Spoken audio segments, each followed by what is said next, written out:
What it is. Starting off every live, every time. What it is. How y'all doing? Hope your week was going well or went well. Hope your weekend was even better. Seems like the sun started to come out after that brutal last week of February. These blizzards and snowstorms trying to come back through here. Mm-mm. Mm-mm. We ain't having that. Springtime, sunshine. Let's get it. So yeah, hope you guys had a great week. Hope your weekend was even better. And we rolling. We are in it to win it. Not sure what you guys did this weekend. You can let me know.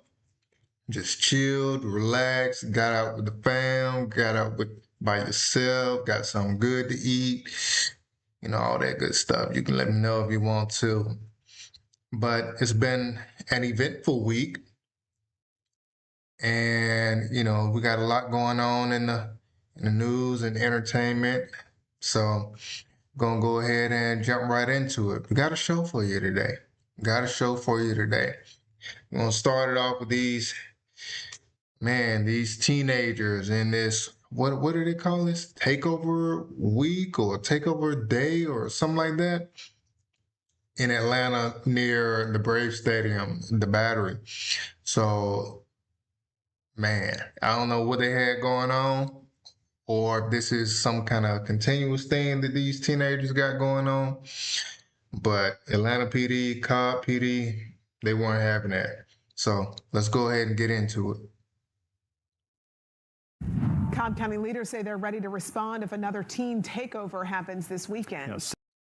17 people, adults and teens, face charges in the takeover at the Battery this past weekend. Fox 5's Eric Perry joins us now with more. Eric? Yeah, Russ, Courtney, I'm told another teen takeover has been floating around for this Saturday at Cumberland Mall. Well, that might not happen there as Cumberland Mall has put a curfew in effect for Saturday.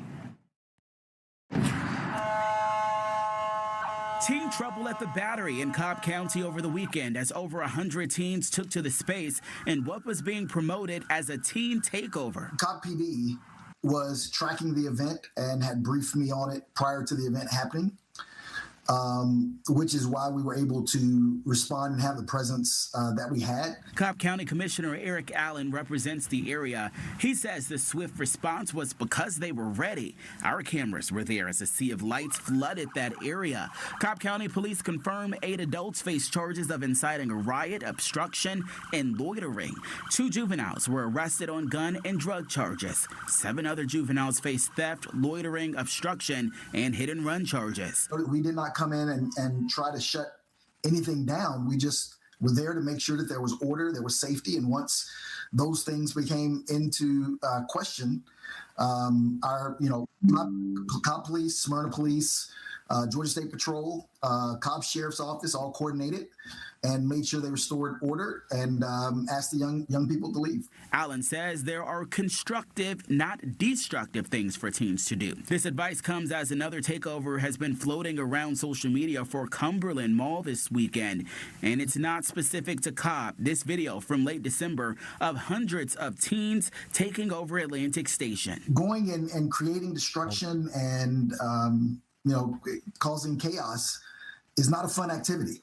I think there are things for them to do, and it's also incumbent upon parents, to make sure that they are counseling their kids and giving them sound advice. Well, 2 organizers of the teen takeover were in the group that were arrested. Again, we learned that there is a curfew going into effect for Cumberland Mall for those 17 and under. That starts at 3 p.m. At the live desk, I'm Eric Perry, Fox 5 News. Eric, thanks. So, wait a minute. So you had 8 adults arrested for inciting a riot. So either they're considering these teenagers probably 18 years old adults, or you had actual parents out there, or 20-year-olds to 30-year-olds or whatever out there acting a fool. with all this tomfoolery and buffoonery. This, man, this is crazy. So I guess this is a thing that these teenagers try to do. Lord have mercy. These teenagers are out here growing up by themselves, man. Straight up growing up by themselves. It's crazy. So they did something over in Atlantic Station, I guess a couple of months ago. I'm wondering if that was the New Year's Eve thing where some teenagers got arrested. So, but a couple of malls is right down the street from the Braves Stadium, and the Battery is pretty much right next door to the Braves Stadium. So the Battery is just pretty much like a little area, couple of restaurants, that kind of thing. So, but yeah, it's actually within walking distance, right next door to the Braves Stadium. But man, this is wild. Yeah, it's definitely incumbent upon parents, but I don't know if parents want to deal with them anymore. So, but yeah. So we're gonna go from that with police and COB and doing their thing to a police chief in Connecticut not doing his thing or doing the wrong thing. Let's go ahead and get into it. To a developing story out of the city of New Haven, the former police chief there turned himself in today on embezzlement charges. Carl Jacobson is suspected of stealing more than $85,000 from the department and a program for kids. NBC Connecticut's Jane Chaco joining us live outside New Haven Police Headquarters with a closer look at what he's accused of tonight. Jane. Well, Keisha, Jacobson admitted to stealing $10,000 in January, but since then, investigators have learned it is so much more. They say he's embezzled $85,500 over the past 2 years, and at this point, a majority of it is still unaccounted for. Oh. Carl Jacobson solely controlled funds coming in and out of the department's narcotic enforcement program, which is used to pay informants who help in drug investigations. Between January 1st, 2024 to January 5th, 2026, detectives found that $81,500 was taken from that fund, and checks associated with the program were deposited into Jacobson's checking account. When confronted by his colleagues, a warrant says Jacobson spent money on gambling and asked for time to replace the money and retire. He said in part, quote, "It is not that I'm a bad person, I have a problem. I fixed my alcohol problem, I turned to gambling.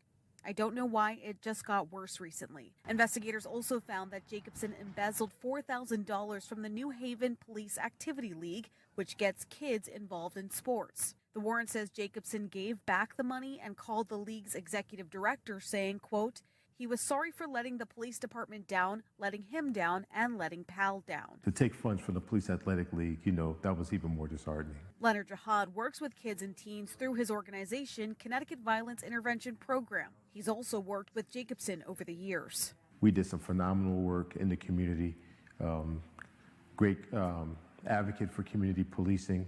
But I do hope that he does get the help that he needs. Only 16% of the misused funds was accounted for in Jacobson's checking account. Detectives are still working to find out where the rest of the money is.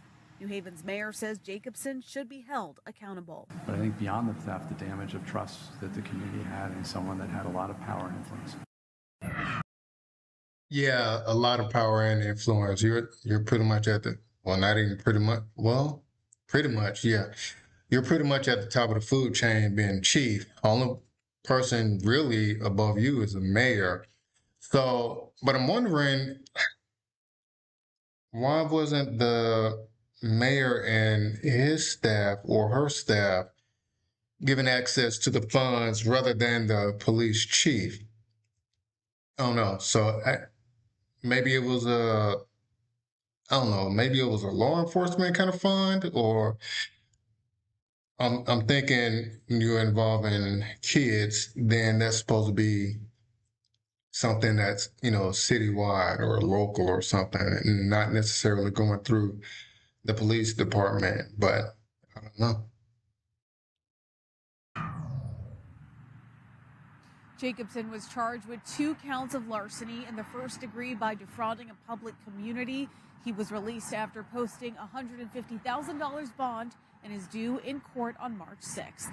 Live in New Haven, Jane Trocco, NBC Connecticut News. Keisha.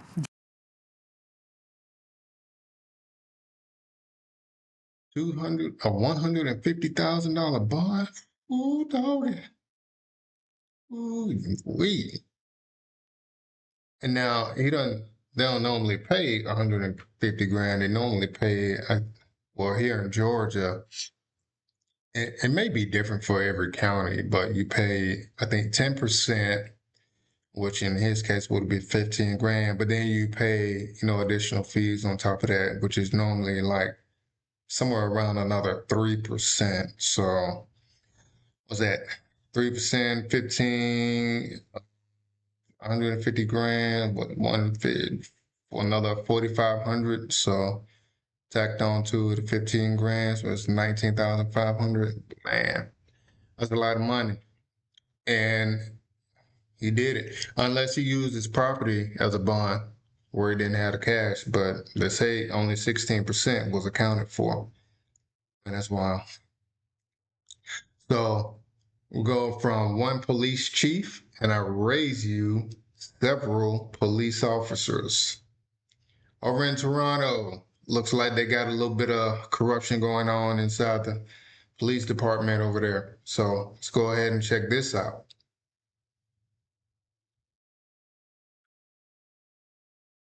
We do begin in Ontario. Police have revealed shocking details from an investigation with links to organized crime. Investigators say 7 current Toronto police officers and 1 retired officer are charged. York Regional Police were brought in to lead the investigation called Project South. Here are the key findings. A conspiracy to commit murder, shootings, extortion, robbery, drug trafficking, and firearms offenses. This investigation also has uncovered serious allegations of criminal corruption among police officers. It is alleged that these officers have demonstrated varying degrees of criminality and associations to criminal networks. The allegations of criminal corruption include bribery, obstruction of justice, drug trafficking, theft of personal property, breach of trust, and the unauthorized access and distribution of confidential information. We are alleging that some police officers who were collecting personal and private information unlawfully and distributing it to members of organized crime, which ultimately resulted in serious harm in our communities. Man, they were getting busy.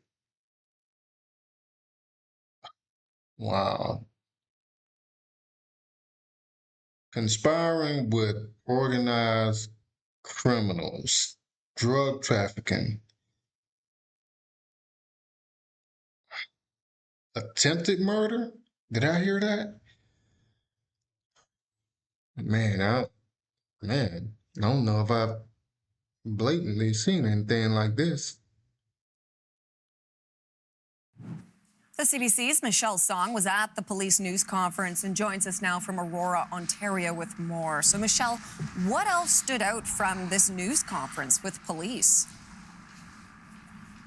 Yeah, so Hillary, there's a lot to unpack here today. You know, they say that it started with an investigation into a conspiracy to commit murder in June at a home in York Region, and that home belonged to a member of the Correctional Management Services. And investigators allege that prior to this incident, a Toronto police officer by the name of Tim Barnhart had unlawfully accessed information about the victim and shared it with a man by the name of Brian DaCosta, who they characterized as a significant suspect in this investigation and a key member in the criminal organizations within the Greater Toronto Area. So investigators also allege that prior to this incident, that They also found that he and other officers were looking into multiple addresses that were linked to violent shootings, extortion, and robberies across the Greater Toronto area. Police say they cannot speak to the motive behind any of those shootings, but they also uncovered a plan led by, again, that man Brian DaCosta, where involved police allegedly intending to support the operation of illegal cannabis dispensaries and accepting bribes to obstruct law enforcement action at the locations.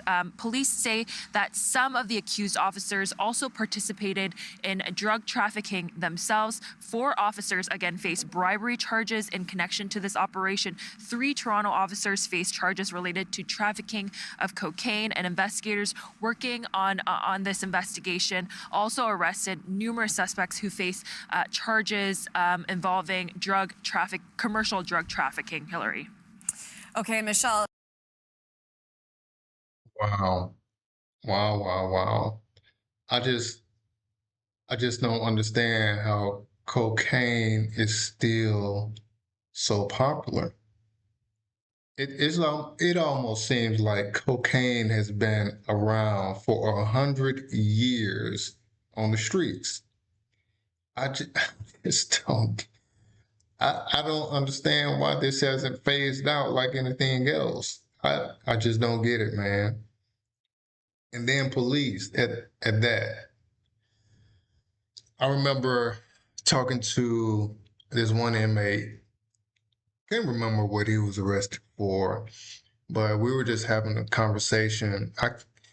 And we were just talking about drugs, and he was saying, and I think I asked him something about, how much money can, guys really make, on the street selling weed. He said, not really much. You ain't making more than 10, 20, 30,000, yearly, selling weed, illegally anyway. I said, so nobody making, 100,000 or nothing like that. He's like, oh no, ain't nobody doing that. He said, now if you selling, he said he knew somebody selling cocaine and they were making 100,000. He said, but it ain't gonna last long because once you get to that point, everybody know who you are. So I don't get it, man. I don't get it. If you're not going to make the money, if you're making under 100,000, and then you still got to look around, look over your shoulder because they're coming for you. Dope boys rob other dope boys. And then if you're making 100,000 or more, everybody starting to know who you are. So I just don't get it, man. I don't. Some of the details here, they're pretty shocking. And the fact that police officers are allegedly involved means that the issue of public trust, it was brought up during this news conference. What was said about that? Yeah, so public trust was a big theme from the York Regional Police Chief and the Toronto Police Chief. Both chiefs talked about how they are committed to transparency and rebuilding public trust. Toronto's police chief, says that they are looking into these officers being suspended without pay, and they say that these arrests do not reflect the entirety of the police service. So let's take a listen to what Chief Demkew had to say about that. The issue around public trust in these kinds of circumstances is frankly the priority we obviously recognize. We recognize that these types of allegations shake the very foundation of trust that people place in the institution of policing, and in this case, the Toronto Police Service. So, Hillary, these were bombshell allegations that came up today, and we'll have to wait and see how the public reacts to them. But Toronto Police Chief says that they have also formally requested an independent investigation by the Inspector General of Policing, and they're hoping that that will also signal to the public that they are committed to maintaining the integrity of this investigation. Hillary. Okay, Michelle, thank you. We know that you will continue to monitor all of this for us, including that reaction. But for now, thank you. That's ABC's Michelle Song in Aurora, Ontario. Well, Toronto's mayor is backing calls for an independent review of the city's police service by Ontario's Inspector General of Policing. Olivia Chow says public trust in the police is fundamental. The residents of Toronto deserve to know that the police officer they deal with every day can be trusted, not corrupt, and acting with integrity. Any police officer that is found to have committed crimes will be punished. Any officer working with organized crime deserves to be thrown in jail. Chow was asked by reporters if she has faith in Toronto's police chief. She did not answer that directly. Instead, she said it's up to the chief to earn back people's trust.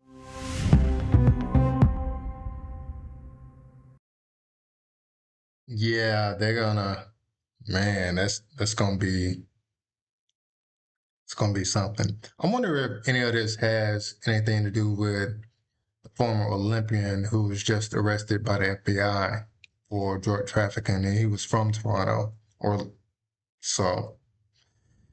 I wonder if any of this has anything to do with him. Man, but that's crazy.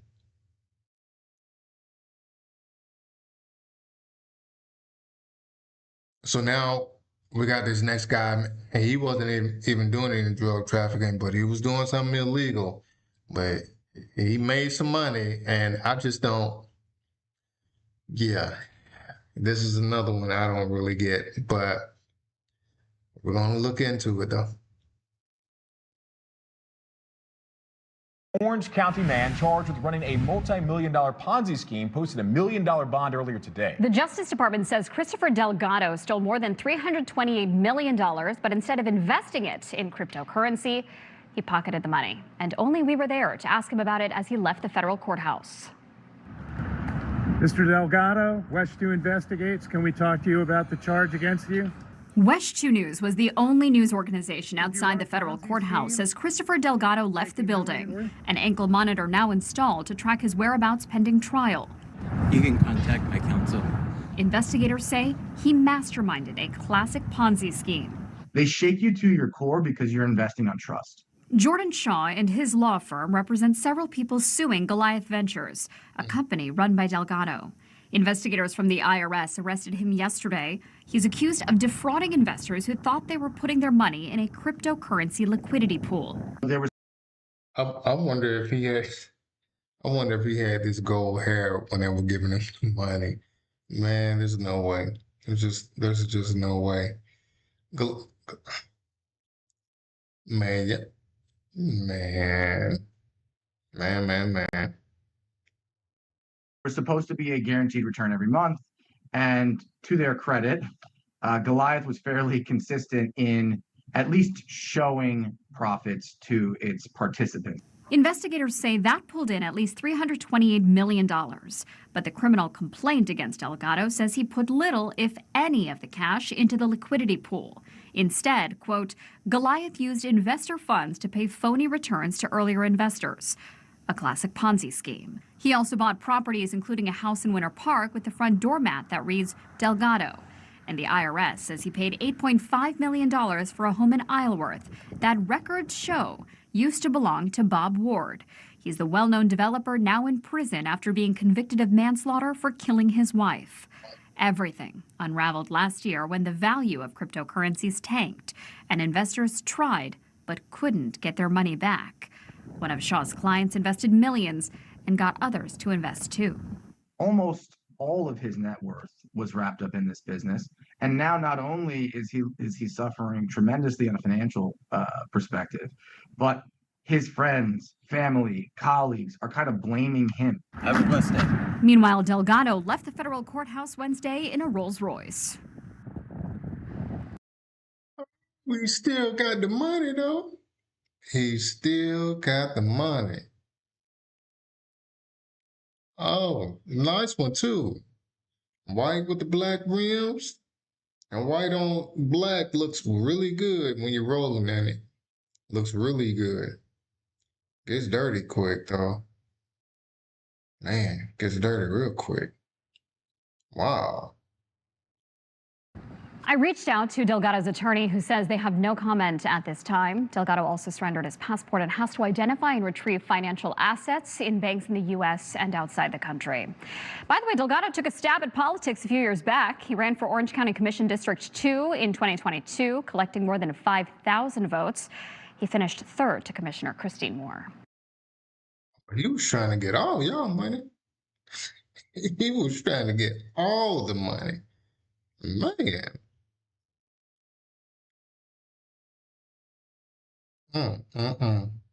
So we go to that, from that big body Rolls Royce, man. We're gonna go to, from the big body Rolls Royce, white,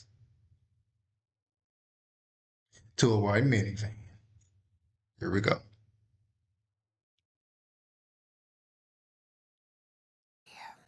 New details in a chilling homicide case that sparked a courthouse fight.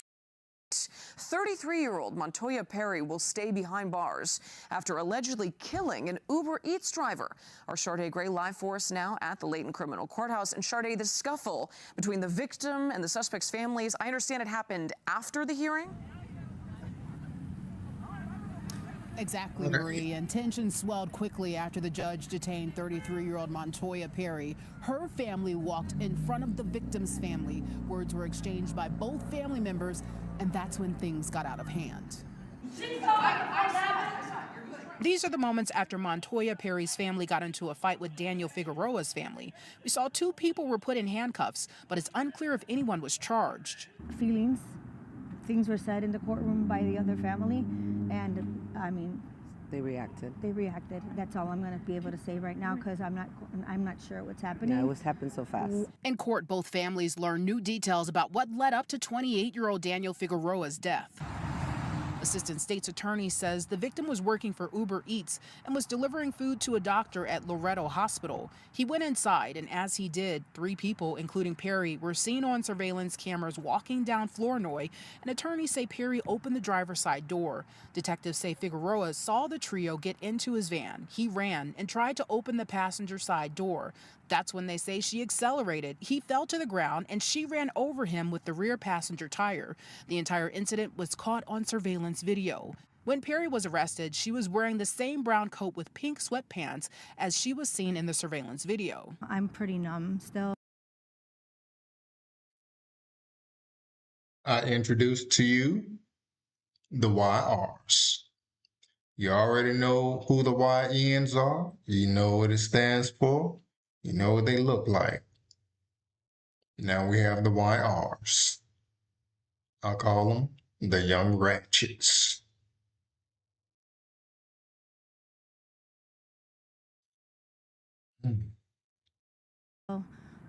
I mean, I can be angry, I can be hurt, but that's not going to bring my son back. I'm going to let justice take its place and do what they need to do to move forward. Perry has a lengthy criminal background. Prosecutors say she has 8 prior felony convictions, which includes burglary, forgery, retail theft, fleeing and eluding, and robbery. In 2013, she spent 7 years in prison for aggravated robbery. Prosecutors say she assaulted a woman, threatening the victim by saying, "If you don't give me your backpack, I'm going to take your life." Prosecutors say Perry was arrested the next day after the homicide. They say she admitted to taking the victim's van at the hospital. Reporting at Layton Criminal Courthouse, Sharday Gray, CBS News, Chicago. Marie. Thank you, Sharday. Lord have mercy. So she didn't want to be free. She got friends sticking up for her, fighting, literally fighting for her. You are a common criminal. Common criminal. She got friends? I know y'all get some friends. Some friends that can fight for y'all who are not common criminals. This.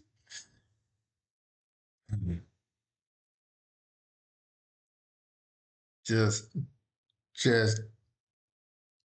damn. Just damn.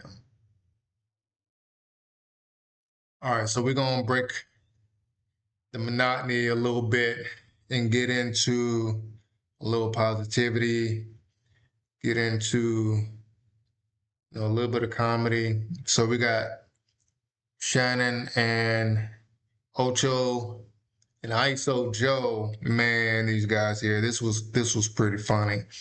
I think they ended up going bowling one night during nightcap. I think they have something like nightcap out on the town or something like that. But they went bowling, man, and this is pretty funny. I'm gonna let y'all listen to this, or watch it, or both. Your boy gonna have to go up under the knife, Ocho. Joe. You do?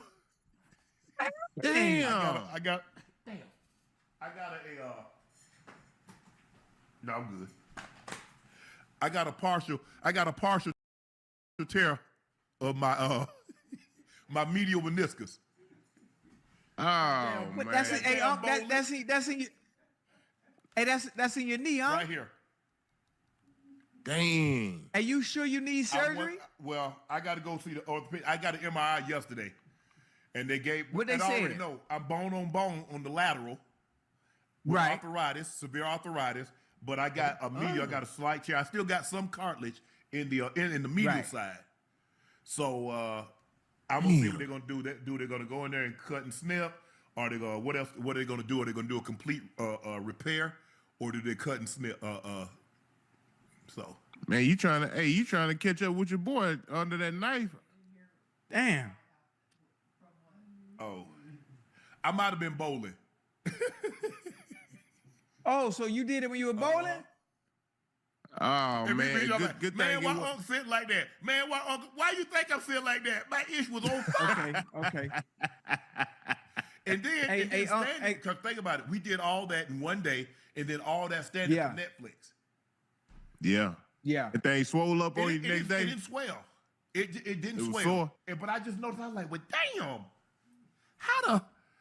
I was like, man, it just hurt. It hurt so bad. First, when I got home, I had to go up the steps. I was like, well, damn, my knee hurting.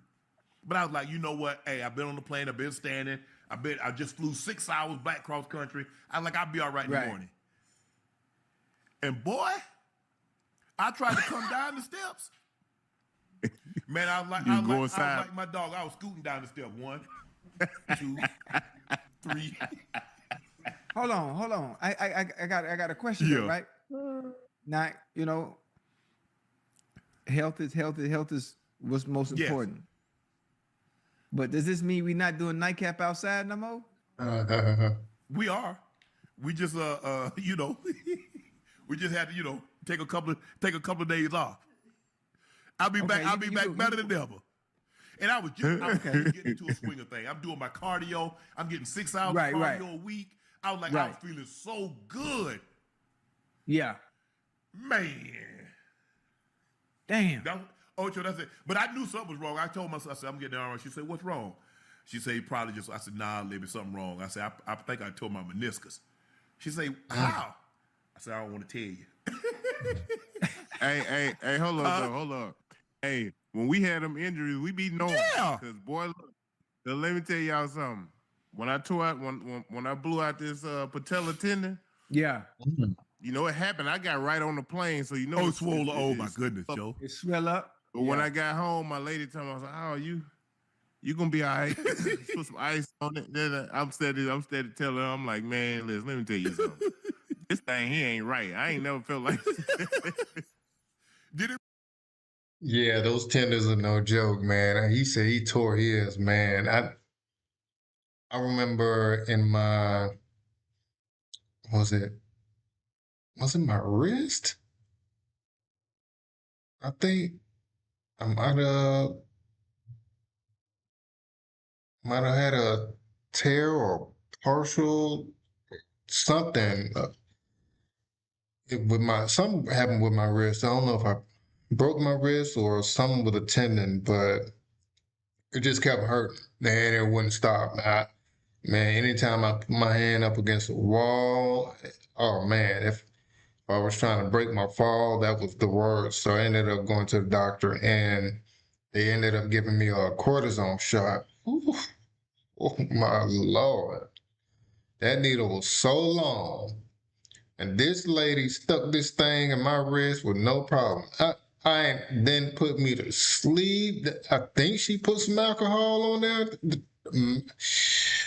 Man, when I tell you she stuck this thing so deep in my wrist, man, I jumped back so hard.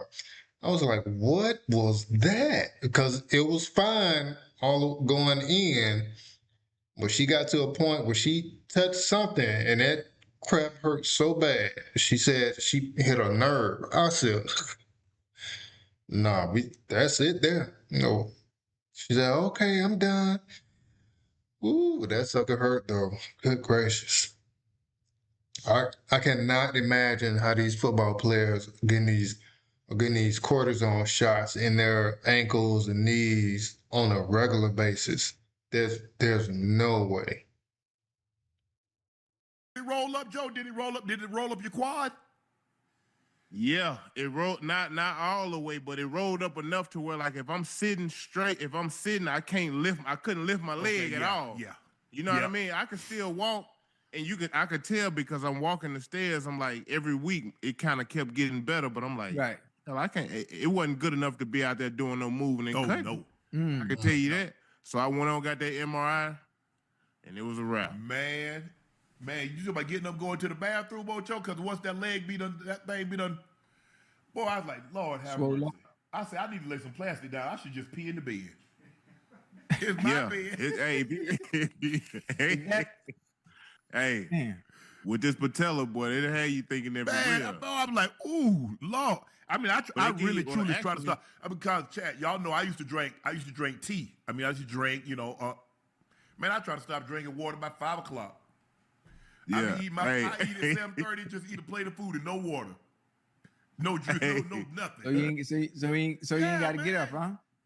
Hold on. Hey, Ocho, with this patella, they gave me this big jug. Yeah, go on. You ain't gonna be, because the first couple of days you can't even get out the bed. You just gotta keep it straight. They gave you that goose, huh, Joe? You know, normally they give you that goose like they would give you in the hospital. You have to. Boy, listen. Hey, I had that thing filled up. Because now they won't let you leave unless you pee. Oh, wow. The hospital. Yeah. They won't. Nope. So I was like, hey, go on and give me that jug. Go on and give me that goose. Yeah. Yeah, Mr. Sharp, you need. I remember there was another time. My wrist incident, I think that was from lifting weights, lifting too much weight out there working out. Like I'm trying out for the combine. I'm up here 35 years old. Man, I should have been sitting my behind down somewhere, just doing some push-ups. Out there lifting weights with the guys in the gym at work.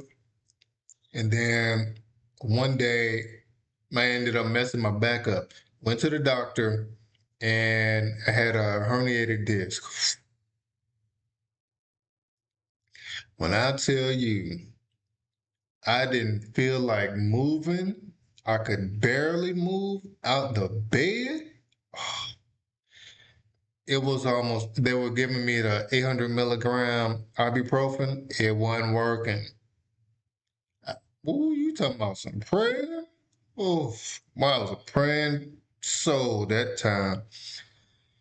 Man, that ibuprofen was not working for that back pain. Lord have mercy. And then I was, just doing some research and stuff, and they were just saying that online that it'll end up going back into place on its own after a certain amount of time. But man, while disc was, was it herniated or just bulging? I think mine was just bulging, and that sucker hurt like that. Good gracious alive. Need some help? Nah, I need y'all to get up out of here. No. I need y'all to get up out of here. And when y'all come back, I have something for you. when I did my hips, Joe, I got my hips done. I probably got them done at like 10. It's like an hour and a half surgery. So they take you down to the recovery room. They like, Mr. Sharp.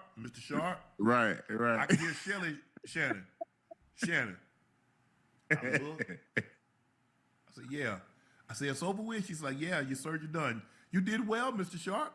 I'm like, has anybody done bad in surgery? But okay, I'm gonna take your word. I'm gonna take your word for it. You said I did good. Okay.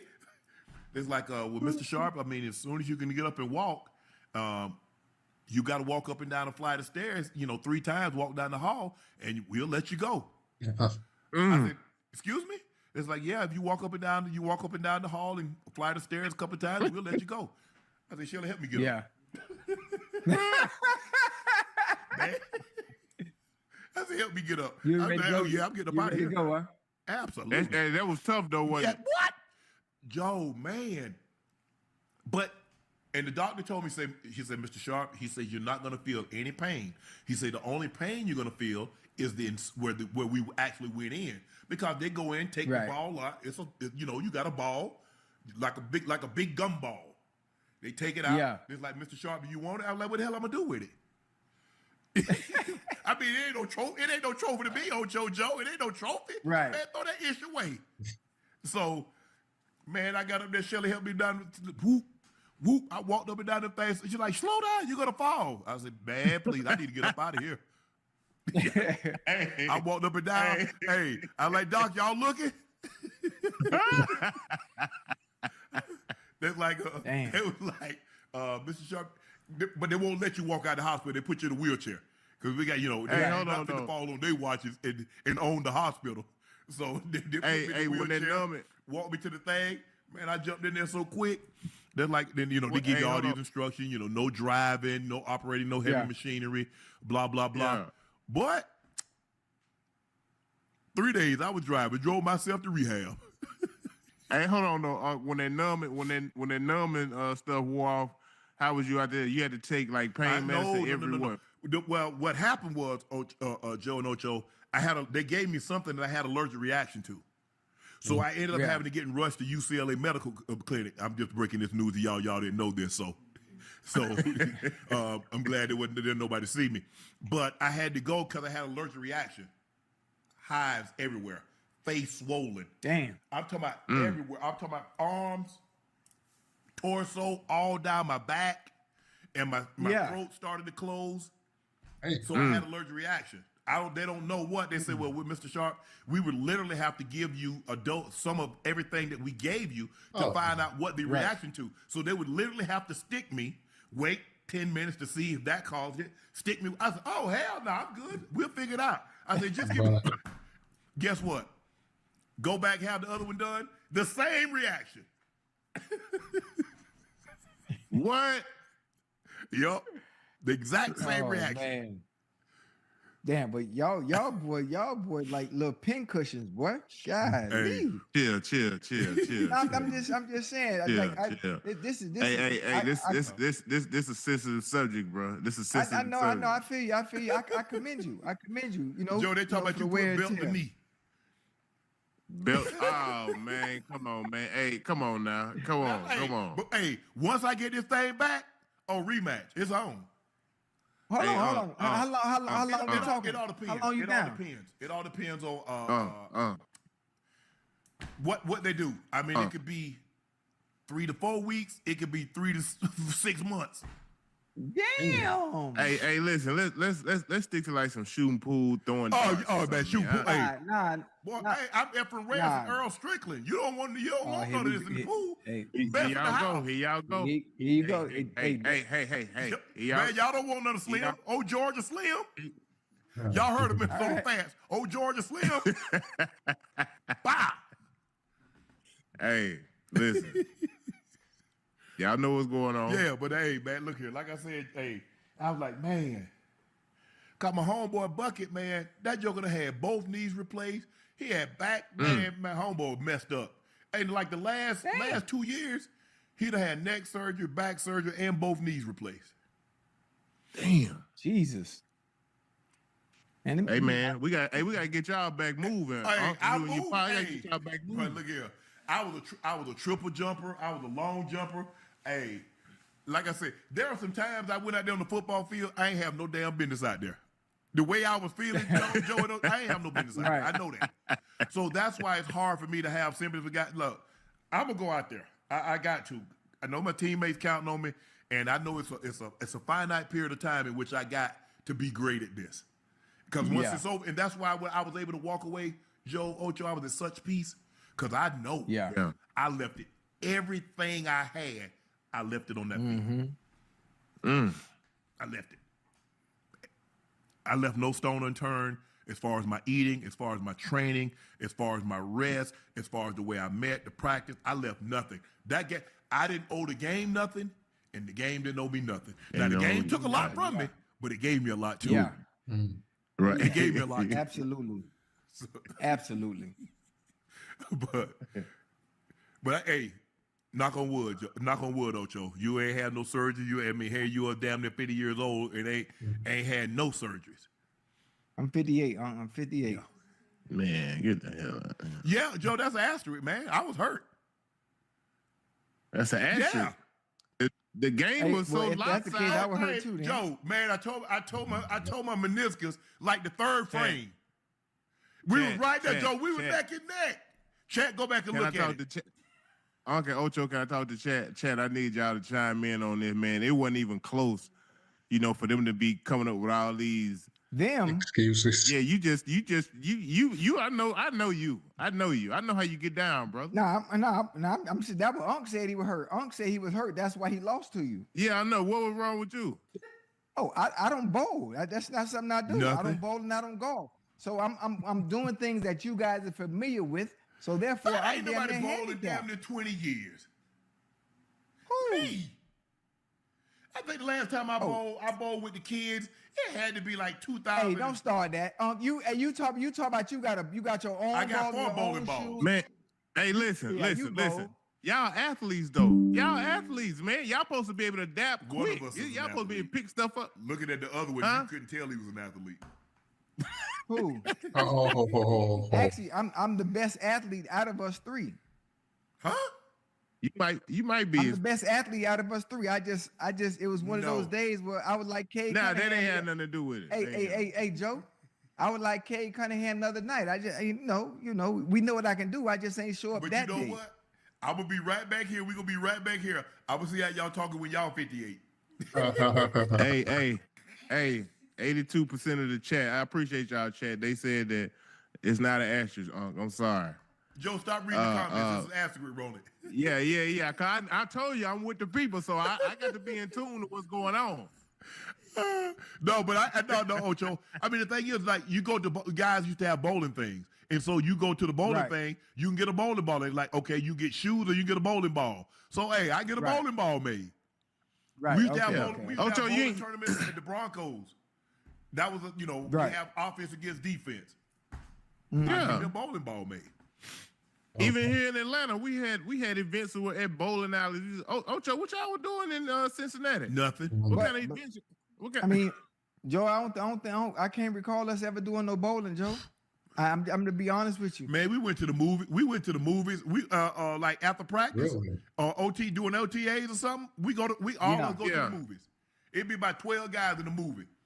Wow. Everybody be in that thing sleep by 30 minutes in. Somebody wakes up, hey man, you got some popcorn left? Yeah. But no, we did. We went bowling damn near like every Tuesday. And we be you see how I was acting bowling? Oh, it was worse than that with us. Yeah. It's worse. Oh yeah. Man. Oh yeah. Guys break dancing, doing the centipede. Guys dribbling the bowling ball like it's a basketball. Hey, you go to bowl, they bowl down the other lane. I said, man, y'all be doing some kind of cheating, man. But listen. That is wild. That is crazy. That man said he should have laid down some plastic.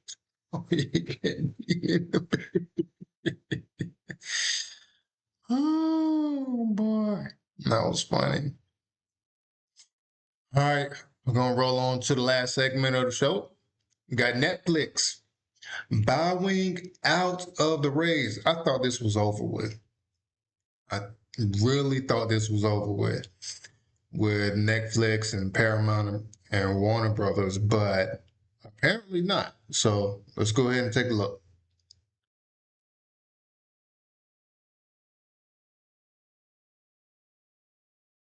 You know, for the longest time now, it looked like Netflix had won the bidding war. But that, as we always cautioned everybody, it's not over. Paramount still has the opportunity to come in with new bids. They kept trying to get Warner Brothers to cancel the Netflix deal, wouldn't do it. They did everything except increase their bid. And then finally, they increased their bid. And as we talked about on the show the other day, that meant that Warner Brothers was going to take it into consideration. And as we discussed yesterday, if they determined that it was a better bid, that would give Netflix 4 days contractually to match the Paramount offer. Yesterday, we found out, just as the show was ending, Rob, you weren't here, but just as the show was ending, we found out that Warner Brothers and their board did indeed determine that the new Paramount bid was the better bid. Okay. That starts off a 4-day countdown clock for Netflix to respond and match the bid. They took 5 minutes and said, we're out. Netflix said, we're out. At this, we wanted Warner Brothers at what we thought was the right price. What you guys are now asking, we don't believe makes financial sense. And Netflix backed out. And that means, as is being reported in the Hollywood Reporter, Netflix backs out of the Warner Brothers bidding. Paramount now wins. As Ted Sarandos says, it was always nice to have. Buying Warner Brothers was nice to have at the right price, but it's not a must-have at any price. We wanted it at the right price, but it's not like we ever felt like we have to have Warner Brothers at whatever the price. And they simply thought, Rob, that what Paramount offered Warner Brothers and Warner Brothers determined was the better offer, they looked at it and said, Warner Brothers isn't worth that much. And therefore, we're going to be responsible and we're going to say, we're out. Kind of like Shark Tank. They said they're out. Now, I think this is a very, very, you know me, Rob, I try to be realistic and yet still be optimistic and hope for the best. I am going to, in the depths of my soul, just hope for the best. I'm going to hope things are going to go well. Around what the bid amount was now, because I haven't heard what the new amount was. I didn't realize that Paramount had won the bid now, but man, that is crazy. But the realist in me right now is this is one of the darkest days I can ever recall in movie history. Like, the pandemic shutting down movie theaters was bigger. Like, that was bigger. But honestly, other than the pandemic shutting down movie theaters, I cannot think of a darker day as a storytelling fan. Because, Rob, one of the things that we knew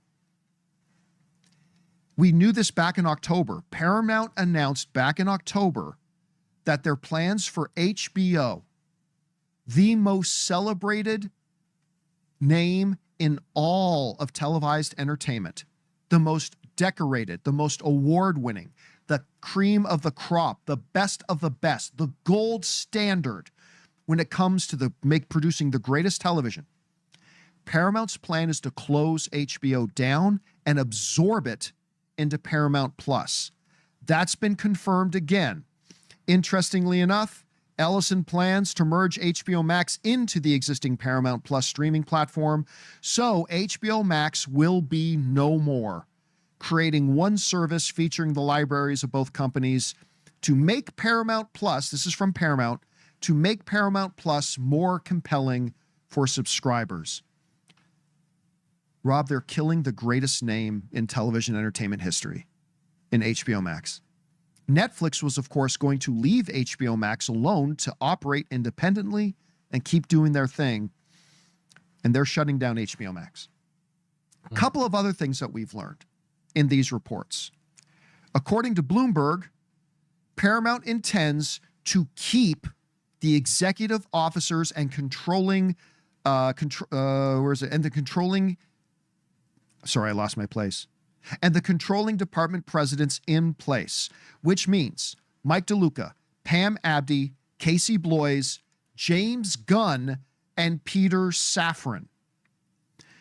So I know a lot of people thought that if Paramount got Warner Brothers, that one of the first things they would do is because, David and Larry Ellison are little Trump bitch boys, and because Donald Trump doesn't like James Gunn and James Gunn doesn't like Donald Trump, that a lot of people assumed, understandably so, completely understandably so, that one of the first things they would probably do is get rid of James Gunn.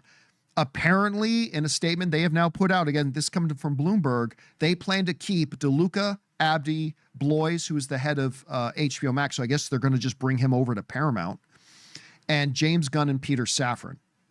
They plan on keeping them. But Rob, I was telling you this before the show started today. I have not spoken to James Gunn. Let's be clear.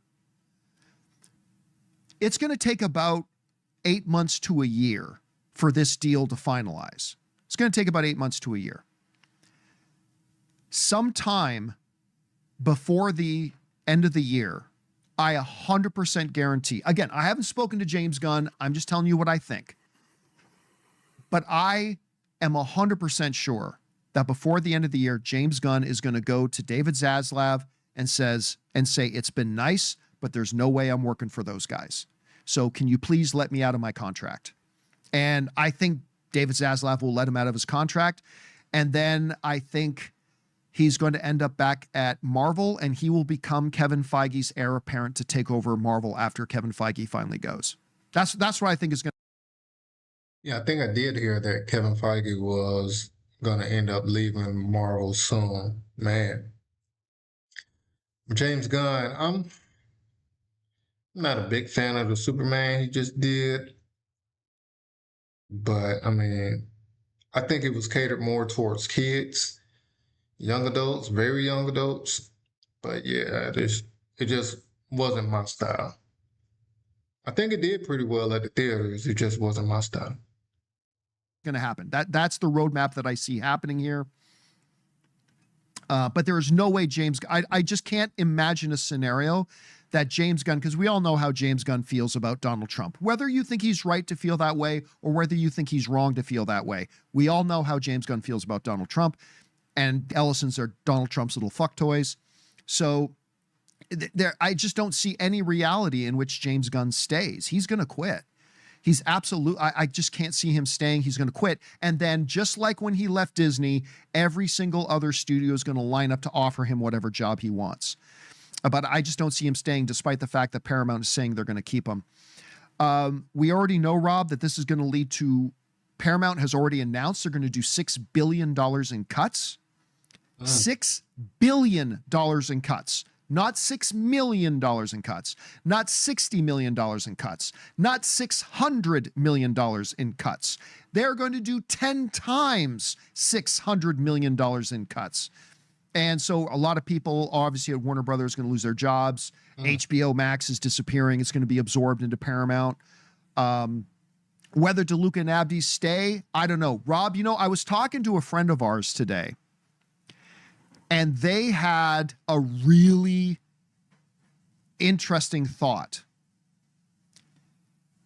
They think DeLuca and Abdy, and maybe even Casey Bloys, have maybe built a relationship with Ted Sarandos during all this process, and they may jump ship and they may end up over at Netflix. Now that Ted Sarandos has got a little bit of a taste of the theatrical movie business. And by the way, Warner Brothers now has to pay Netflix $3 billion. It could be anywhere between 3 and 5 billion. Just to be safe, to be conservative, I'll say 3. It's 2.5 and it was already paid. Sorry, it was 2.8. Sorry, that's right. It was 2.8.